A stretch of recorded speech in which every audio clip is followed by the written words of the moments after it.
Video games take us to new worlds, letting us step into the shoes of iconic heroes. And whether we're playing solo or with friends, we create incredible memories. If you've ever lost yourself in a game that seemed perfect, you'll know how heartbreaking it is to discover a bug or a design flaw that completely ruins your experience. So take a deep breath and try not to throw your controller or mouse at the wall. Now before we start, don't forget to subscribe to our channel and hit the notify button so that you can stay up to date with all the latest content from the gamer. Mass Effect 2, cited as one of the greatest video games of all time by fans and critics alike. Mass Effect 2 improved on the success of its predecessor in almost every way, offering gamers an unrivaled sci-fi experience with its spiraling galaxy, engaging plot, and frantic role-playing action. Once again, players assumed the role of Commander Shepard, defending humanity against an insectoid race of aliens known as the Collectors. We soared through the Milky Way, exploring strange planets, encountering new alien races, and battling all manner of hostile forces, both humanoid and artificial. From the outset, Shepard dies and is resurrected by Cerberus, who are fronted by the elusive Man, a mysterious new player in the battle for the galaxy, launching a plot that from start to finish keeps us guessing. Sounds like the perfect game, right? Well, it would have been if it wasn't for the new scanning system that required stopping off at every planet in the galaxy to gather resources, a process which required slowly moving the cursor over the planet and waiting for the controller to vibrate. To make matters worse, planets that contained resources couldn't even be explored. Sure, it was an optional system, but if you wanted to upgrade your weapons and ship, the only way to save all of your teammates, you had to do it a lot. Far Cry 3.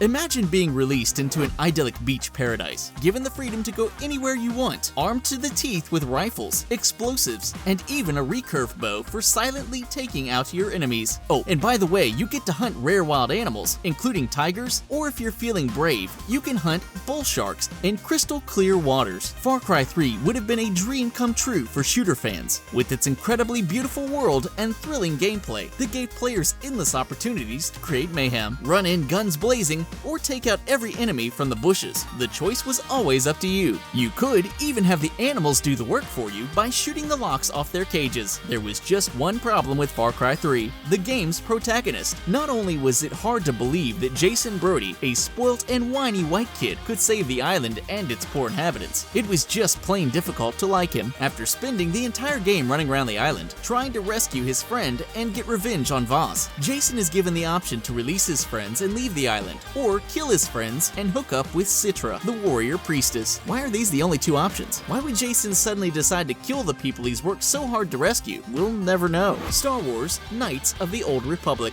Star Wars Knights of the Old Republic was a game that truly took players deep into the Star Wars universe, providing an interactive Star Wars experience that few games before it had managed to achieve. It tapped into the very soul of the Star Wars franchise, drawing millions of fans, new and old, and even offered a lot for those who weren't fans of Star Wars or RPGs. Huge worlds, deep character customization, exciting action gameplay, and on top of that, a lengthy 50-hour campaign that took you to iconic Star Wars locations like the Jedi Academy, Tatooine, and the forest world of Kashyyyk, home of the Wookiees. Throughout the game, player actions from simple conversation choices to major plot decisions would influence their character's allegiance to either the light or dark side of the Force. The only problem was that if you spent the entire game hoping to become Darth Vader, you were sorely disappointed by the end. Even as a Dark Lord of the Sith, you were still unable to force choke 95% of the enemies on the Starforge, who weren't more than likely to be immune. To make matters worse, Force lightning attacks would also frequently fail to damage enemies, making you feel like a Dark Lord whose bark is worse than his bite. Red Dead Redemption. In Red Dead Redemption, Rockstar outdid themselves by bringing the chaotic open-world action of Grand Theft Auto to the Wild Wild West, in a classic tale of revenge, betrayal, and sacrifice. The game is set during the decline of the American frontier in the year 1911, and follows John Marston, a former outlaw who is forced to work as a hired gun for the government after they kidnap his wife and son. Players were treated to an authentic cowboy experience, including shootouts at saloons, duels, taming wild horses, and camping in the wilderness with bears, pumas, and wolves, all of which could be killed and skinned. In Red Dead Redemption, your actions also mattered. For For example, bringing in an outlaw alive gave Marston honor, which in turn led to discounts in stores and higher pay for jobs. Riding through the game's world on horseback was also an absolute delight, but unfortunately, this is where we encountered that one flaw that ruined this near-perfect game. Apart from the excellent campaign missions, there was just nothing to do in the world. The randomly occurring events that have you saving civilians were fun at the beginning, but after saving the miner's daughter for the 5th time, it started to get old. Fingers crossed that the sequel will give us the cowboy world we've been longing for. Fallout 3.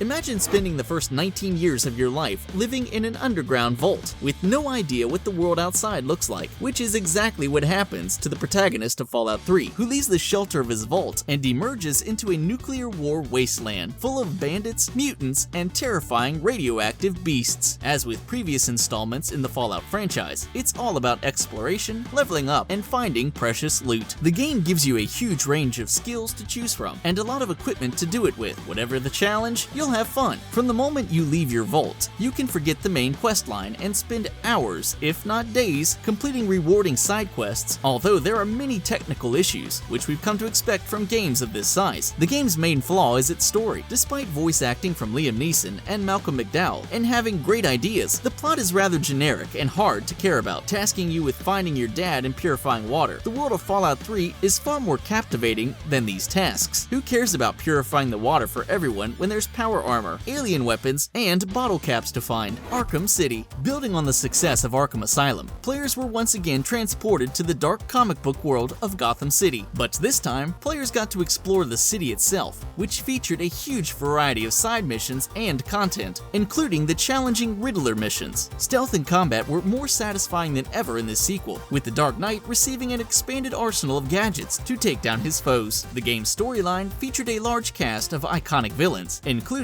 Joker, Ra's al Ghul, Bane, and Harley Quinn, not to mention notable sidekicks and allies like Robin and Commissioner Gordon. And Batman Arkham City storyline is in no way boring. It's an intricate tale that's sure to please every hardcore comic book fan, with multiple twists and shocking revelations. So where did the game go wrong? The boss fights were simply too easy. Throughout each section of the game, the Dark Knight battles his way through hordes of henchmen, all building up to an encounter with a supervillain. The problem was, with the exception of Mr. Freeze, each one of the dastardly foes could be defeated by repeating a certain set of moves. For example, fighting Ra's al Ghul should have been very difficult, but all you needed to do is destroy his Sandmen, shoot electrical charges, and then evade his sword attacks. Then rinse and repeat. Surely the Dark Knight's enemies could have been a little bit tougher. The Witcher 3. The Witcher 3 Wild Hunt is the first game in the series to finally allow Geralt out into the big bad world that he's a part of, boasting an open world that is 30 times larger than the previous Witcher games. Players are often given full freedom to explore every nook and cranny, including caves, underground lairs, mountain fortresses, underwater treasure coves, and haunted islands. The plot revolves around Geralt being charged with finding his surrogate daughter Ciri, who is on the run from a group of supernatural beings known as the Wild Hunt, a quest that will require all of Geralt's skills if he is to survive. Thankfully, combat is smoother and more brutal than ever, with Geralt flowing easily between sword and sorcery. If you ever get bored of fighting, why not head down to the local tavern for a game of Gwent? Or if you're feeling adventurous, hunt a local monster for a generous reward. There's a lot to keep you busy in this, with more than 100 hours required for total completion. The game is jam-packed with fun things to do, which ends up being its major flaw. The game is so big that console players will experience major frame rate issues in certain locations, which is a major immersion breaker, especially when combat slows to 15 frames per second. Skyrim. Another epic RPG action game, Skyrim is known for its rich lore, incredible atmosphere, and the many guards who seem to have taken an arrow to the knee. For fans of the Elder Scrolls series, this game was certainly everything they'd hoped for, with its setting being praised by fans and critics alike, who welcomed the departure from Oblivion's Cyrodiil. Set 200 years after the previous game, Skyrim's story revolves around the player's quest to defeat Alduin the World Eater, a dragon who is prophesied to destroy the world. And things get interesting when the player is discovered to be the Dragonborn, a mortal wrestle with the soul and power of a dragon. Part of the great appeal of Skyrim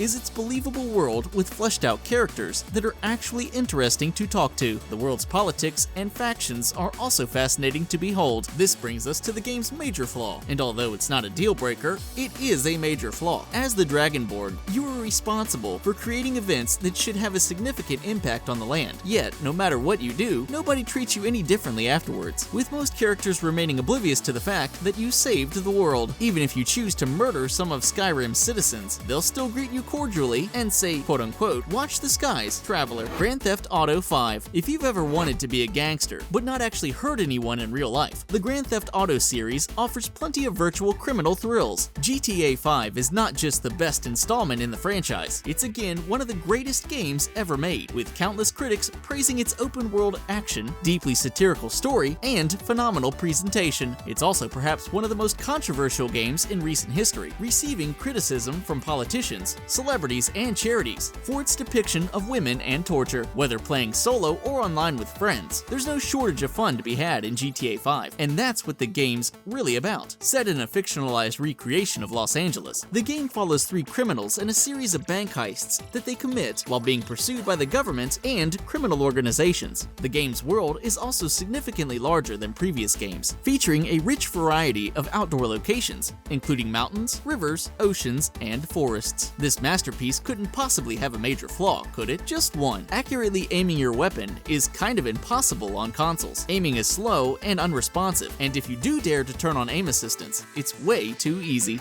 The Last of Us. Your wife is dead, your daughter was killed in the midst of a zombie outbreak, and the world has been flushed down the toilet. That's how The Last of Us begins, and although it might sound like a cliche zombie story, this cinematic adventure game is actually an incredibly moving piece of fiction, as well as being an unmissable survival horror game. It's the characters in this game that touch your soul. Sure, there's incredibly satisfying stealth action and a lot of zombie brain bashing, but it's the interplay between Joel and Ellie that keeps you hooked in this game. These days, it's rare for any game narrative to stick with you days after you finish playing it. The Last of Us does just that, and just like Joel, the game's protagonist, we also find ourselves unable to let go of Ellie. The plot revolves around Joel's quest to bring surrogate daughter Ellie to find the Fireflies, a rebel militia group that may be able to cure the zombie virus affecting the world, using Ellie's natural immunity. Although criticizing this game may earn us international hate, there is one major flaw that should be noted. Whether it's Ellie, Tess, or someone else accompanying Joel through the ruins of North America, his companions are pretty much ghosts who will never kill enemies and are never noticed, even when they run right in front of enemy patrols. So, what do you think of our picks for these perfect but fatally flawed video games? What's the worst video game flaw that you've encountered? Let us know in the comments down below, and be sure to subscribe to our channel, and make sure you click the notify button to join our notification squad, where you'll get a notification when we release a new video. See you next time on The Gamer.